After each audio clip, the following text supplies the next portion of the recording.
Welcome to In the Loop Podcast, a podcast that is inspired by the breakaway roping lifestyle. I'm your host, Jordan Jo, professional rodeo athlete, NFR qualifier, and business owner.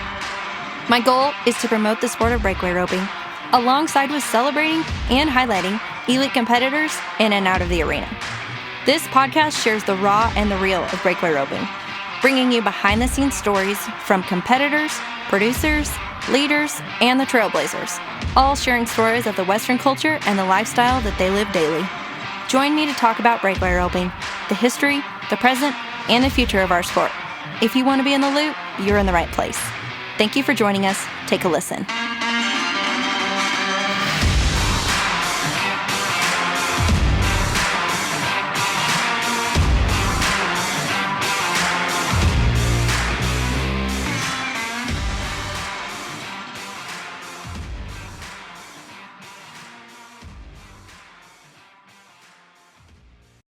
Okay, guys, so today we are here with one of my good friends. I call her Kelsie Chase. You know her as Kelsie Domer and or Oakland's mom. That's kind of her main title now. So, Kels, thanks for coming to the show today. Yeah, thanks for having me. I like my new title of Oakland's mom. It's my favorite. I know. We were just talking about how, just how fast she's grown up and she's gotten so strong, and like Kelsie was saying, fast now, like you can't really put her down, and she's out of your sight. And so Kelsie and Ryan, they have their hands full there, but I think it's been a huge blessing for y'all. Oh man, we wouldn't change a thing. It's awesome being parents, and I would do it over and over and over again. Well, you told me you were going to do it like 5, 6, 10 times. So, I mean, should get after it. Right. Well, that's what Ryan thinks for sure. But, if he wants to start carrying every other one, then that's probably fine. We can probably work something out like that. Too bad that's not how it works. Huh? Oh, man. Well, I know that he is one proud dad. We are fresh off the WRWC championships, and you just walked away with the breakaway roping world champion title 2023 there. And I was very proud of you as a friend, as a competitor, but I was really more proud to see, you got to claim that check, $60,000 with Oakland in your arms. And then right out back, Ryan was over there on the side, bringing her over there. And he's been so supportive from being all of our pusher, which now, I guess he's stingy and holds Oakland instead. So we definitely don't get him to push. But just, it's such a family thing. And to see that you are capitalizing and kicking butt in breakaway roping in your career, and then, being a mom, being a wife all at the same time. So talk to me a little bit about that win this past week. And it was awesome. Just like you said, he was there, Oakland was there, my brother was there, Cedar was there too. It was super fun to have him there. And I always think back, it's not near as fun, to win something that big if there's nobody there like that to enjoy it with, you know what I mean? And it's so that just makes it that much better, because when we enter, like, everybody wants to win, right? Nobody likes to lose, but it just makes it that much sweeter when you can look over there and see your family there, or, walk over and Lindsay brings me Oakland so I can have her for the picture and stuff. That's just, makes it that much more special. And that's what I truly love about it. But that win was obviously huge, as well as anybody. $60,000. I mean, it's life changing, but it's year changing, just in a fast paced, place like we're going, rodeoing and stuff. It's, it can kind of change a game plan, but dang sure take some weight off your shoulders too. So it was a huge blessing. Yep. Yeah. Well, and man, like, I was sitting here talking to Fer and Lucero the other day just about the event and some of those things. And the fact that, when we first got the American, it was like, oh my gosh, this is life changing. But now we have the American, we have the WRWC, we have the WCRA, we have the pro rodeos. Like, this is literally a career opportunity now. And it is, like you said, life changing. You're changing money. Martha Angeloni walked away the last 2 years with over $75,000 in her pocket. It's so cool to see that you can do all that with a rope in your hand, or on a barrel horse, whatever that may be. But it's not, it doesn't seem like very long ago when we were roping at $5,000-$6,000 a pop, and we thought that was like world changing money. You know what I mean? And not that it isn't. I mean, it is. Right. But there's just it's grown so fast. And it's happened at a rapid pace. Yeah, no kidding. I mean, just like that, graduated college, and I was up in Oklahoma, and I moved down here because all the big jackpots were happening, because that was the WPRA co-approved jackpots to get to the WPRA finals. That's kind of was our next step. And just like you said, jackpots like that we could go and win 5,000 or 6,000, those were huge jackpots, and they're still good jackpots now. I'm not going to take anything away from them, but we've just got to add all this other amazing stuff. And so it just, it is crazy. There's so many routes you can go now. I feel like back then there was really only one route. And now it's, hey, do you want to pro rodeo? Do you want to be a jackpot breakaway roper? Do you want to just, try your hand at the WCRAs, because there's, a few events a year that you can go at big money, or do you want to, amateur rodeo, and is good too, because there's so many numbers. But it's so cool to see so many different options now. Mm-hmm. Yeah. And you can be, you can have a career in any of them, truly. Yeah. And so it's pretty cool to see. Well, and one of the things I want to talk about is, this is your career. You are a breakaway roper. That is your quote unquote title, like Kelsie Chase, CEO, breakaway roper. This is what you do. You're a wife, you're a mom. I think one of the biggest things that we see as breakaway ropers is everybody's journey looks different. Right. And one thing I want to talk to you about is being a career woman, but also having a husband who stands beside you while you do that he also has a job and a role to play. He's a dad, right. You're a mom. Like, talk me through what it's like and how you have created that. Because this is like, everybody's creating this, right? It's not something that you step into and it's like a normal, like, husband-wife thing. This is how we do it. Like, we're all creating this as we go. Mm-hmm. And I just think that everybody is just so, they see you from afar, but they really don't know, I'm just honored to know you behind the scenes, but they really don't know all that goes into you being a career woman, Ryan being a career man, y'all being a family, mom and dad, traveling with Oakland. She's been a huge part of you. She obviously is, but like, of your career, of your marriage, all these things. So talk a little bit about what that's like behind the scenes. People always ask it, and I'll never, I'm never going to say it's easy, obviously. Right.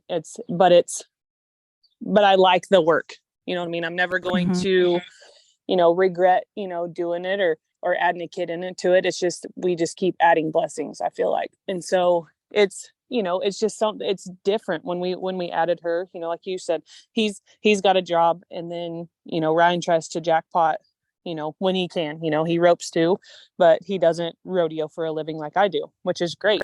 That's, but that's fine. That was his choice. Hey, I'm just going to jackpot when I can, but I'm going to go get this job to put in on my side, and then I get to rodeo for a living, or put clinics on, or private lessons or whatever, and, I've, taken outside horses, whatever it may be, but that's how I bring money in my side too. And, and it's been nice. Because I do that, I've got to, kind of be a stay-at-home mom also, and that's been nice. It's been, added, obviously it's changed things. I can't just jump out of bed and jump outside and go to riding or go to giving lessons. I kind of dang sure have to plan a little better and manage, but it's been nice. I get to take her with me. The rodeo family, everybody loves that. Every time I've given a lesson or anything like that, like, they just love that Oakland's up there, and they love that, we can add her to it. Or every time, we go to a jackpot or a rodeo, people are like, man, it's so cool you get to bring her. And like, I wouldn't have it, I wouldn't want to have it any other way. Like, I'm lucky to be able to do that. You know what I mean? But it is, I mean, it's work. We both of us on both sides take our job seriously. Yes, I'm blessed and I'm lucky. I get to do what I absolutely love for a living. I get to compete and I get to break away. And a lot of times, it's crazy to think that, honestly, even though we've done it for years, but it's like, man, I get to do this thing that, is truly awesome and that I love to do and think about all the time. And that's how I provide for my family. Is it just easy? No, we both know that, there's ups and downs and whatever. And when there's downs, we got to figure out, some ways, whatever, whether it be lessons or clinics or however it may be, slowing down a little bit to make sure that we have an even keel. But, I get to wake up and go outside and do something every day that I love. And I've got a husband that supports that. And so that's, you know, obviously I'm super lucky and I get to do that. But I hope people realize, like, you know, like, for one, if somebody wants to do that, I hope they realize they can do that. They can truly make that work if that's something they desire to do. But also I hope people don't look at it as, you know, must be nice. You know, when people say that, must be nice to be able to do that, because, man, everybody's it's greener on the other side. Yeah. Everybody's got the same 24 hours. You know, there's, just like we talked about, we've kind of, I like being in our generation because we've seen, we've kind of been in the middle of it. Like we didn't know really what it was like at the very beginning when nobody really had breakaway. Like we kind of were on the edge of it, where I know when I was kind of, I guess, in high school, like maybe the IPRA didn't have the breakaway yet, but a lot of places did. And so I think it's cool that, you know, we've been able to see it like kind of start from there and then, and get so big. And so, and I think it's good. I mean, like, one thing that I just want to say is, first of all, you know, kind of circling back to Ryan, one thing you said that I loved is, like, he's a supportive husband. Like, Ryan is a great team roper, which he used to be. You took his horses, so I mean, now you can't. So it's true. I mean, I'm just kidding. But I mean, he gave him to you out of love in his heart. He shared, but you know, he shared. It's called marriage. What's yours is mine. What's mine is definitely mine. So exactly. Raymond feels the same way. Yeah. But it's so neat to see, like, he's a strong man in his own right. And he's great at the things he does. And he takes pride in what he's doing and the jobs that he does, and being Oakland's dad. And one of the cool things, when I was talking to you this morning, I'm like, hey, where's my kid? You know, like, I don't see her on TV.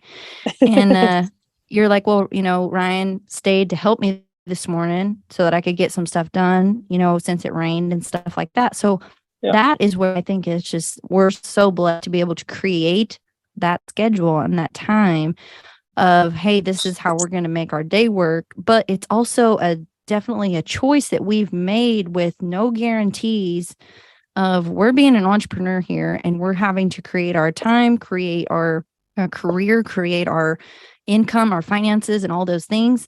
And it's a scary thing to do, but it's also a very rewarding thing. But like you said, it's not just like, oh, you know, you're so lucky. Like, you put the work in. And that's one thing about you that I feel like hasn't been told enough is, you know, and we have grown up together. And I want to say the best thing about our generation is we know how to two-step. So that's true. That out there. That's true. It's kind of like, you know, when we would be like, what's a dial phone? They're like, what is two-step? You know? Exactly. But I also want to say, like, you've created this lifestyle from that you have, the career that you have, because you simply loved rodeo and had a passion for it. You know, you went to college, you then graduated college, were a rodeo coach, you had a guaranteed income, you were making good money, you loved what you did, but you also, you had a heart to do something more. So you just up and quit your job, moved to Texas, and start from scratch. Like, I remember you were working at a stallion station, and you told me you walked an average of 14 miles a day or something like that. So, so talk to me a little bit about your journey behind the scenes. You know, I know we've seen you back in the box for tons of money and all of those things, but there's so much that goes into you being able to do that we're not just like, hey, here's a chance to rope at 60,000. It was like, hey, here's $10 an hour, like, get after it. Yeah. And so when I was coaching, the assistant coach up there, I loved my job. Because I've got a degree in education. I love helping people. I love teaching. I truly loved it. But I also had a pool of, man, these jackpots are starting to take off. You know, breakawayers are being able to make some good money. And I wanted to try it. And I'll never forget, like, it was a very hard decision for me to make. I remember, you know, I talked to my parents. I remember my aunt calling me, and she was like, you cannot worry about what anybody else thinks. And please do not think that you are letting anyone down. She was like, because you're not letting anyone down at all. If that's what you want to do, you're going to have support. But I just, you know, I truly liked what I was doing up there coaching. And I know when I told Coach V, I mean, that was a rough time in the office. There was a lot of tears between the both of us, but he supported it. He knew, you know, that's what I wanted to do. And so I did. I took that chance and came down here. lived with Jackie. Shoot, I stayed with her for like 7 years. Every time we talk about it, it's crazy to think about the amount of time that I got to stay with her and learn from her and stuff like that. She helped me a bunch, but and then it was, hey, I'm going to jump in and try to buy a place down tier 2. And I mean, that's scary. You're trying to find a place. You want to put money into it, and we know how, things obviously nothing's cheap anymore. And so that was hard, but I was like, man, if I can make this work, if I can have a place, then I can get to work. I can always, give lessons. I knew that I could take out outside horses or whatever. I told myself, I know I can make this work, even if I have to slow down rodeo in a little bit, and get caught back up. I know I can make it work. And I was able to do that at Jackie's too. But when you have, Jackie there and Charlie and I, all three of us, I mean, that's just a lot, and that was their place. And so I felt like, I wanted to get into that. So it was time for me to get my own place. And I was just, they've been great friends to me, and they let me, train out of their place and give lessons too. And they supported me and helped me as much as they could when I bought my place also. So that was a big blessing for me too. They gave me a lot of help, and I learned a lot from them. But I know there was a time there too at Jackie's, like you said, I had a truck blow up, and I was like, man, I'm out of money. So I had to go get a job at the stallion station for $10 an hour. And I worked from sun up to sundown and was just literally, like, please get me to the weekend so I can go rope. Please, if I can get enough. I mean, I borrowed a truck. I had to borrow a truck from Tate Bailey's sister. I mean, it was like I had no truck to drive, and I got to borrow hers, which was great. But I mean, hers had no AC or anything like that either, which was fine. I was so happy to drive a truck with no AC in the hot. I'm driving a truck. Like, I'm getting to my job. It's fine. Yeah. But you think that all that, like, I was going to make it work. Whatever it took, I was going to make it work. So where do you think, like, the conviction of your heart and desire, and like, you just believed in yourself? You've always believed in yourself. And that's something you can see. That's not something to talk to you that you have to hear you say. Like, you see it in your actions and the dedication that you have and what you do and in and out of the arena. So where do you think that came from, as far as, have you always had that? Is that something you've worked on, or where does that come from? I mean, I feel like I've always had a little bit of it, for sure. I've always been competitive. I played basketball. I love basketball, all that. I know, right? And so, like, I always took that stuff serious. Like, I always remember, even being young, if I was going to do this drill, like, I was going to do it way better than you, even though if anybody thought it was just like the dumbest drill ever, like, hey, I've mastered it. So let's keep up. You know what I mean?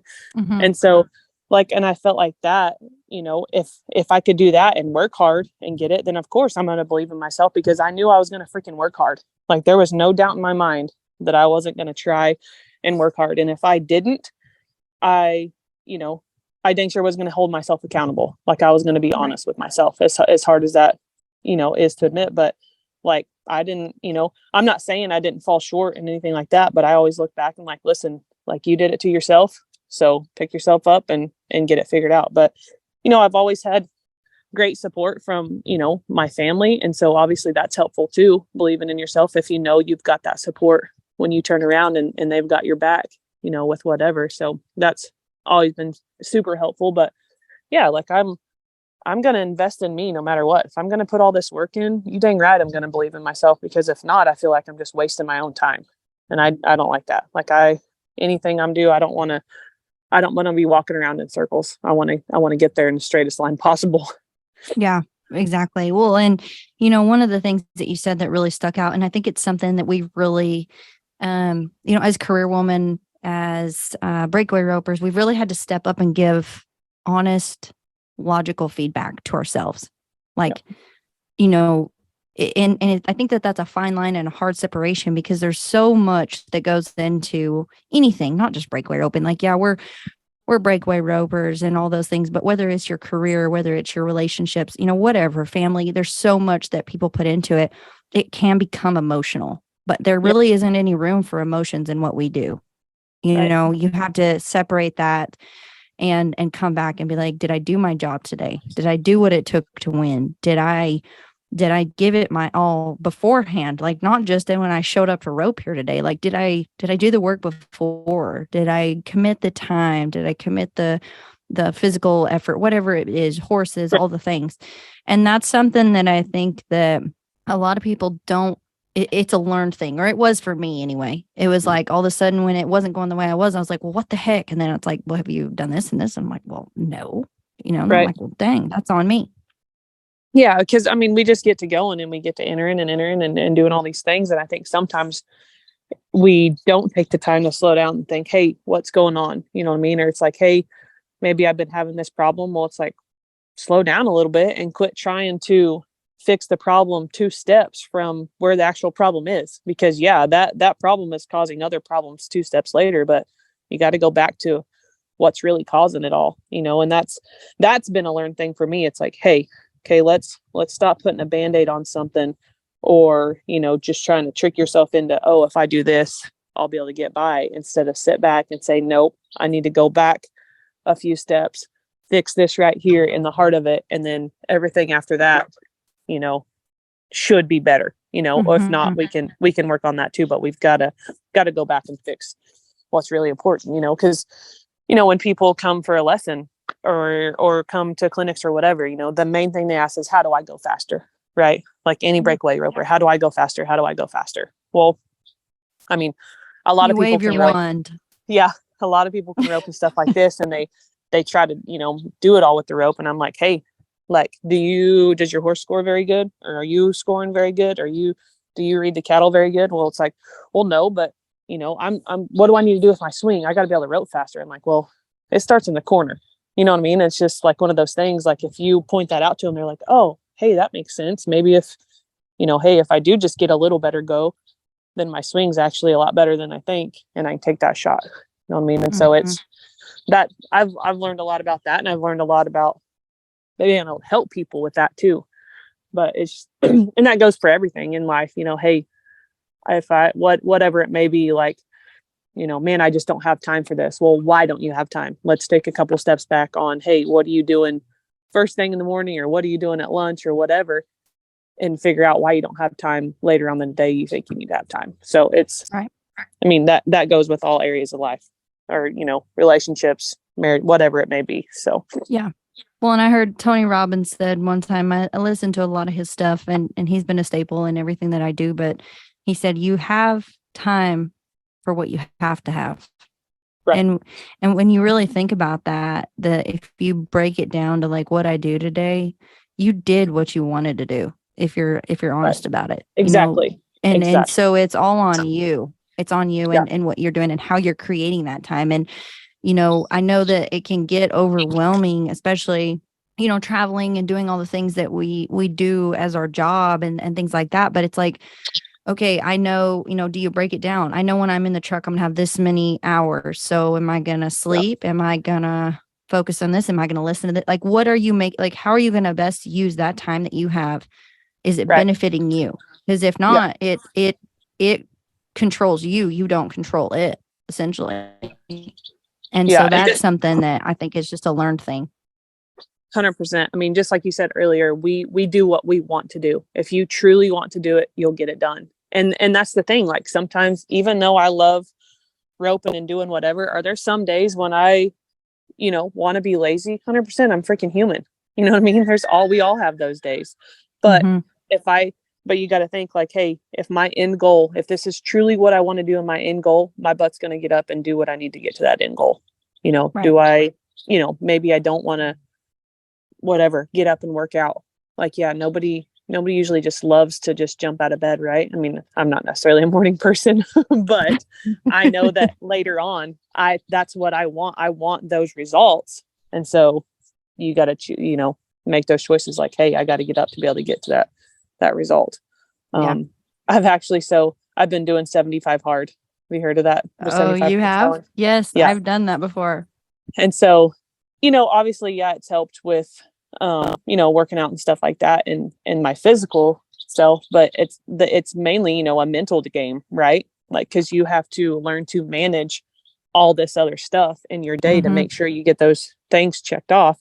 And so that's been the biggest deal. It's like, man, like Callie Griffin's doing it too. And we were talking about it the other day. Good. She was like, so what do you think you're going to take from this, the most? And she was like, man, I realize how much time in the day we truly have now. We just have to freaking manage it better. I was like, I know. That's it's awesome. Crazy, right?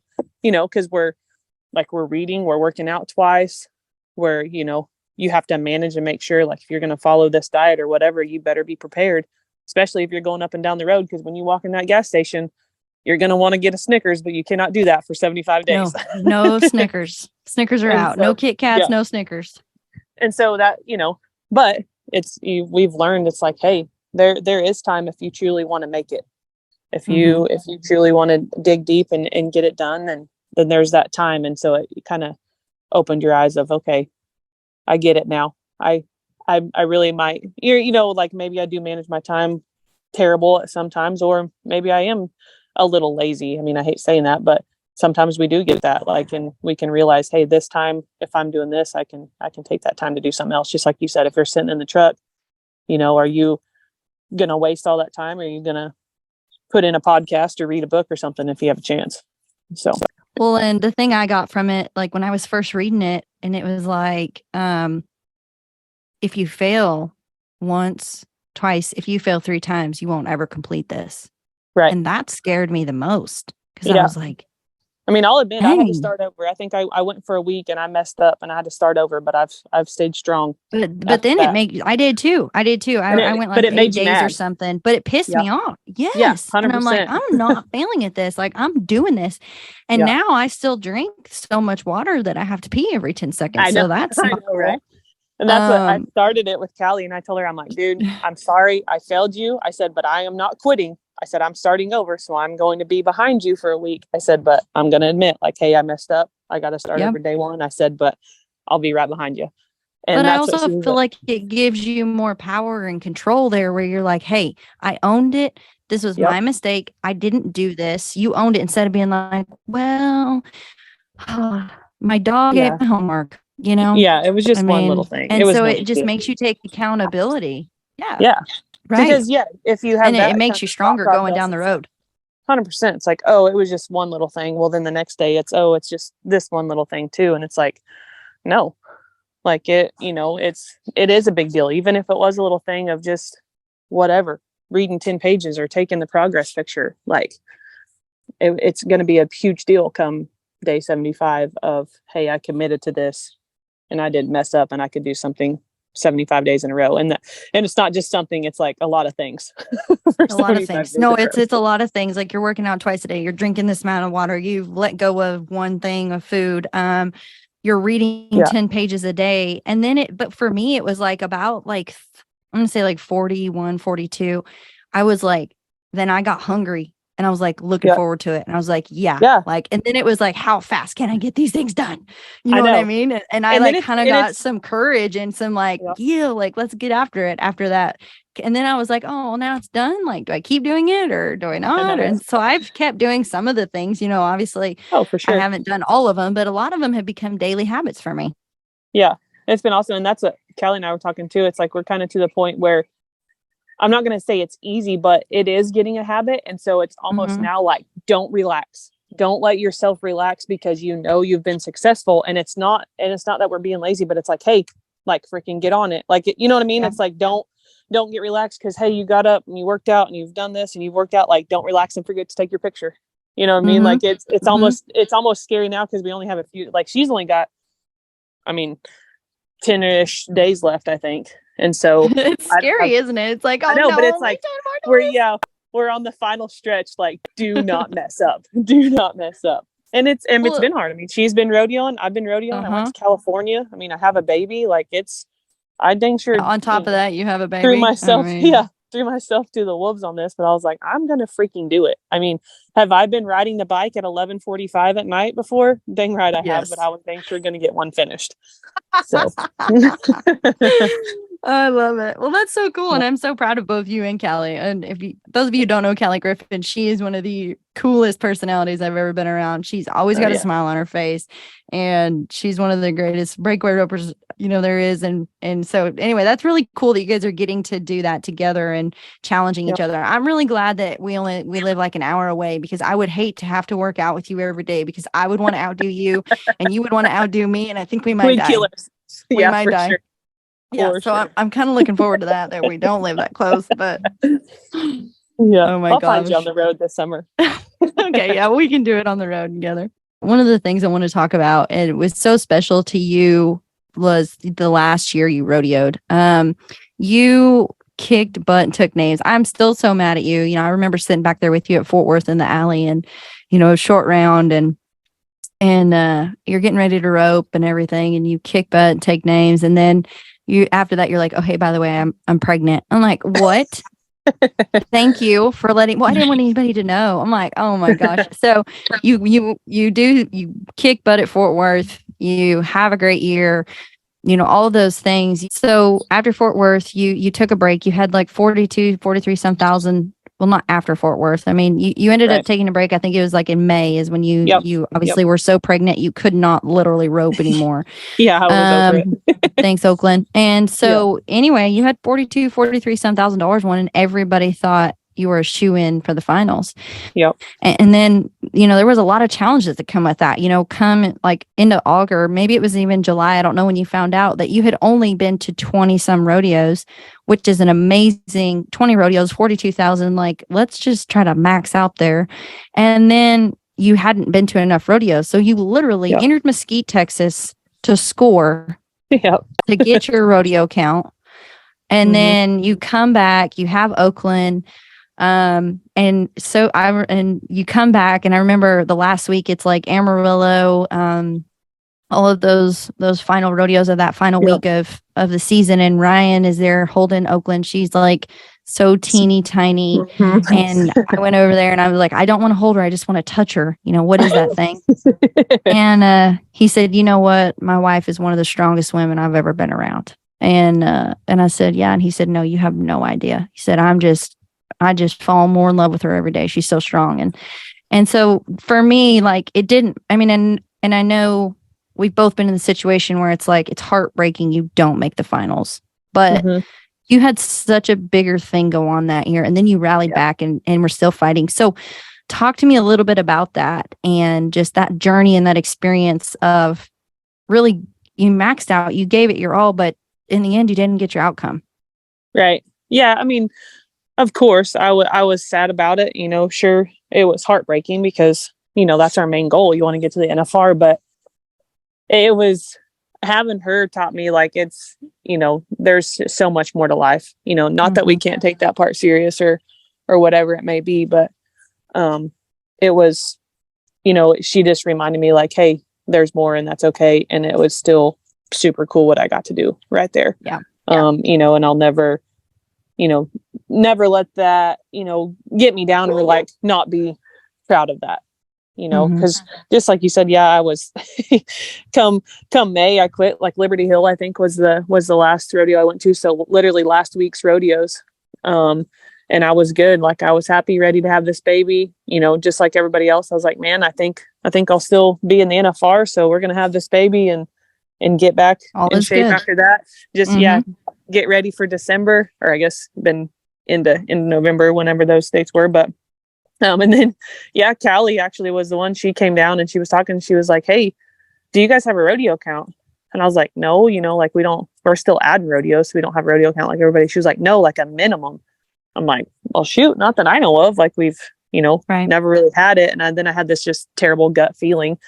And so I got on the rule book and I looked, and sure enough, they had added it, and it said had to go to a minimum of 25 rodeos to be able to make the NFR. And I was at 18 when I looked, and that was the week before the 4th of July. I know that I'd missed the books for Belton, and that would have been 4th of July rodeo. And I was like, crap. So then I panicked. I'm like, do I try it? Like, do I, because I don't want to wait till after I have her, because, you know, what if something happens? What if I have a C-section? Turns out that's what happened. And what if I don't get back and I can't make all these rodeos? And so I was like, man, I got to do it, which, you know, I was like, made sure like, hey, this count is legit, right? Because I got the year before that, there was no count. It was not in it. It was in bold, and they'd added it that year, which, you know, whatever. I wasn't going to blame anybody. It was nobody's fault. Everybody gets a rule book at the beginning of the year. Read it. You know what I mean? So that was no big deal. That was what happened. And so, hey, I'm going to get it figured out. So I had to score 7 calves. I scored 5 at Mesquite, 1 at Fort Worth, and 1 in Manhattan, Kansas. I literally drove all the way to Manhattan, Kansas to score a calf. But I was going to get my rodeo count. So I had that chance. And I scored one. It must have been the slack after at Fort Worth. So that was on a Saturday. Scored one on Saturday and had Oakland on Thursday. Oh my goodness. And so, but yeah. Thank God little man just sat there. I know it. And she, you know, she was early. She wasn't even supposed to come that early, but, you know, everything worked out. And then, you know, I actually was able to get on earlier and try to rodeo again. I didn't think I'd get released, honestly. And a lot of people told me I was crazy because, you know, they cut right through all my muscles and everything else. But my doctor said, hey, you're good. And so I went and walked little man around and trotted him around and roped the sled. And I was like, man, I think I can do it. And I might as well try because we're this far. And yeah, I entered, you know, Amarillo and few of them rodeos. And I guess a couple of them in Louisiana, and I did win money at some of them, just not enough. But I don't regret it. Like it was one of those things like, hey, I tried and I gave an honest effort. And like, I hope that we can, you know, Oakland can look back on it one day and be like, hey, I'm proud of my mom for that. Yeah. So it was a successful year, even though we didn't get to the end goal. And there you that's go. Okay. So. Yeah. That's why I brought that up, and I wanted to point that out because it's obviously a hard conversation to have, right? Because it's like, I feel like because sometimes we don't get to the end goal, or just maybe me speaking, it's like you're defeated. But no, like through that was a win for you. It was it was still a successful year for you. You came back, you battled through, you did all you had to do. And that's what I want to point out is, yes, we love what we do. Yes, we are so stinking competitive, no idea. But at the end of the day, like it's bigger than rodeo. It's about your daughter. It's about your husband. It's about your family. It's about you as a person and what you can give to it. And that, and, you know, we were sitting there talking to the WRWC this week about how, you know, some of those different little moments are the things we remember. Like I do remember some of the calves that I've roped, but most of it is like how I've felt, the people I've met, the friends that I've made. And there's a lot more challenging and hard things than there are victories and wins. Like you don't ever just sit out there and coast and be like, oh my gosh, everything is so good all the time. Like that is just really not the truth in all the time. Like, yes, it is good. We're blessed, but there's some challenges out there. And so that's one of the things I wanted to tell that story is because it's like, you owned it. No, you didn't get the outcome, but man, it was a win for you and it was a victory. And you came back, you set yourself up, you got to rope at the buildings. It wasn't a loss. Like it was a win. It just looked different. Yeah, 100%. I mean, and like you said, you know, it's not always easy going. There's a whole bunch of ups and downs, and that's for everybody. Like, yes, outside looking in, like what we get to do, I mean, looks cool, looks fun, looks easy and all that. But I don't care who you are. I don't care if you're the best in the world. I don't care if you're a rookie. You're going to have ups and downs. You're going to have trials, you know, and just like you said, I mean, we usually remember those more than we remember the wins because, you know, something happens, you get a laugh out of it or whatever, or maybe you learn how to fix your generator. I don't know. And now you can, you can next time it's like, hey, I know how to fix that.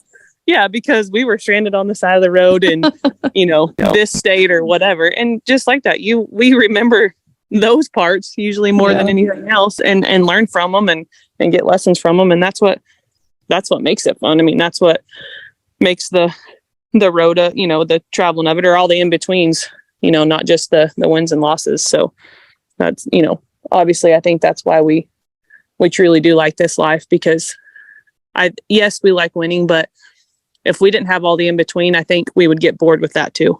You know what I mean? Oh, Even, yeah. you know, if it was just that easy to where, hey, I'm going to go nod my head and win some money. I really, truly do believe we would get bored with it because yeah, we're not pushing to get better, or we're not doing this or anything like that and holding ourselves accountable. So. Yeah, I agree. So when you backed in the box this past weekend, you made it back and you come back to the top 10. Hi, Oakland. Yeah, I got her back. You win. You got her back. You win the top 10 round of the WRWC. You come back top 3. It's you, Cassidy Dennison, Bailey Bates. Y'all got to pick your calves. What's going through your head before you back in the box to run one for 60,000? I mean, I knew exactly what that calf was going to do. But when I backed in the box, I was telling myself to finish the job. I had been in a situation, you know, for money like that before. Like, I've been in that situation at the American 4 times, and I've never truly finished. You know, I've ended up second at the American, but it was with a barrier. And so to me, I didn't really finish my job. And so I was like, man, finish. Like, you know, you've got a good calf, you know, you've got to score like this and ride your horse. And all I could tell myself was finish the job. Mm-hmm. And I laughed because, you know, I knew obviously the first girl got the barrier, and then I knew Cassidy was long. I knew she was 4 something. I didn't know what. I couldn't tell you exactly what her time was, but I knew it was long. But I backed in the box like, hey, I'm going to rope this calf no matter if I was first out or third out. And I'm going to get this on the sucker's neck. And I mean, obviously I had a big celebration and a big fist pump, but I still to this day don't know what my time was. And that, but I knew that I made a great run and that it was good enough. And that, you know, I'd finally finished it. That feeling of, hey, I just finished it. I just made this badass run because I truly believe it was. And I'm freaking proud of it. So yeah, it was one of those moments. You did. I mean, it was one of those moments, and you have been in so many of those moments, and that's just another thing. You know, you've been at the American over 4 times in the final rounds. Like, that doesn't just happen. You know, you've been there, and there's a reason that you're there, and in front of all that. And so, you know, using all of those things, like second at the American, you know, I ended up winning 5th at the WRWC finals, and I was disappointed. I was like disappointed, right? And Raymond's like, well, did you win any money? And I'm like, yeah, 7,500. And I was disappointed with that. Right. I mean, because it's like, well, there was 60,000 out there. Like, oh my gosh. And he's like, are you kidding? Stop it right now. But it's like, yeah, you do. I am stopping it. Like, I am full for this opportunity. And one day out of a day I won that kind of money. And just like you at the American, like, 1 second, you know, no. Yeah. Which, and thinking about that, like, I think it's okay to be disappointed, but you still have to be thankful and grateful. You know what I mean? Like, yes, we got that opportunity, but I feel like if we aren't, you know, disappointed a little bit and want to do better, then what's gonna, you know, what's gonna make us strive to do better the next time, or strive to learn from it and get better. Yeah, you know what I mean? So exactly. I think that is okay to an extent. You know, hey, I don't want to dwell on it and be like, oh, you know, I only won 7,500. This freaking sucks and yada yada. Like, I don't want to be like that, but I want to be like, hey, you know, whatever. I got second at the American, I broke out or whatever, but hey, I'm going to learn from it. You know, why did I break out? Like, what do I need to do different?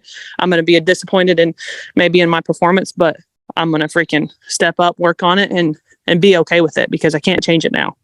Well, and it's like a I'm disappointed because I can do better. That was where I was at now. And I'm proud of that to say, because it used to be I'm disappointed, like rope's going in the trash. You know, I'm quitting, I'm done, you know, and then it's like you dig this huge hole, you have to dig yourself back out of it. And it is like, if I could give anybody any advice, it'd be like, do not dig the hole. Go throw the shovel away. Don't even pick the shovel up. Like, just get a rake and rake in the little rake the ground, you know? But that was like, and it was something like, yes, I was disappointed, but I'm glad you brought that up, because I was like, I'm disappointed because I know I can do better. Like, I didn't do my job. I didn't finish right there. And you know, it didn't turn out like I wanted, but if you would have given me I'd have done it for free. I just wanted to run that stupid calf again. I'm like, oh, Right. I can do better. And that's what I think continues to drive us. And because there's got to be something crazy going on in there for us to keep doing all this stuff. But Right. it continues to drive us and to, continue to strive for that excellence and every day, day in and day out in everything that you do. Yeah, 100%. Because if we are okay with that, like, oh, it's okay. I scored bad, but it's okay. No big deal. It'll be better next time. But will it? I'm not saying that it might not be better, but what's going to make it better? Just chance? Just odds? Because I don't want to just go by odds. I want to be in control as much as possible, even though, we might not get to control just a whole lot of a run, but I dang sure want to be in control of the parts I can. We're dang sure going to try to be in control. For any of those of you who don't know, we want to be in control. No. Yeah, exactly. I just don't want to go by odds. Well, next time it'll go in my favor. Well, why is it going to go in my favor? Because I freaking worked at it and now I know how to read that, or I know how to score or do whatever. Or is it just because it'll just be my time eventually, right? Just like playing the lottery. Yep, exactly. But, well, Kelsie, I know you've been on here before, so I'm not going to ask you what you tell your younger self because you've already told me that. But if you could give somebody advice out there that maybe is wanting to get into breakaway roping or is in breakaway roping, but is considering, taking that leap of faith, really making a change, doing something different, what is a piece of advice that you would give them that really helped you to do that when you were younger? Be honest with yourself. Like we talked earlier, if you need, to really work in this area, work in that area. If you need to work on your actual roping, make sure you work on that and don't hold back. If you need to work on your horsemanship, make sure you do that, but always be honest with yourself, just like that. Don't just say, oh, next time it'll be better and go by chance. I want to be honest with myself. Hey, this is what I really need to work on. This is truly, maybe the problems that I have had, and I'm going to work on them, and go from there. But I think we just might get stuck in a rut of, hey, we just got to work on this. I'm just going to go and make these runs in the practice pen or whatever. And we don't, dig deep and say, hey, what do I truly need to do right here? Right. And so I think that goes back to just be honest with yourself, because if you're not, you're just hindering yourself anyways. Yeah. I think that's great advice. And I think that one of the biggest things there is you're living proof of that. And, as a roper, I'm proud of you, but as a friend, I'm proud of you. And I love your kid, even though she pulls my hair out. It's really nice. Did you hear that? But for those of y'all listening, if you want, Kelsie does private lessons, she does clinics, she does all those things. But I would say if you're looking for help, this is definitely the place to go. She has been an instrumental.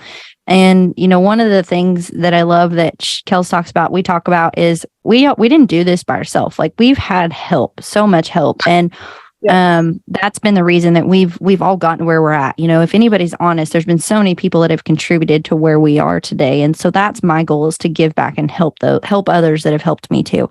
So if y'all ever need any help and you're in the Dublin, Texas area or anywhere else, holler at Kelsie. You can holler at her on all social media channels. She's also Oakland's mom, so there's that. And but Kelsie, it's been great to talk to you. Congratulations on your win, 60,000. Best of luck this summer, and we'll see you soon. Thank you so much. I appreciate it. Thank you for joining us on In the Loop Breakaway Roping Podcast. I truly appreciate all of your loyal support. Don't forget to leave me a review, share this episode with a friend, and if you have any questions, I want to hear from you. Email me at jordan@thebreakawayropingpodcast.com. Go check us out, sign up for our newsletter, get our email alerts, text alerts, and all things breakaway roping. I appreciate you guys, and I'll see you down the road.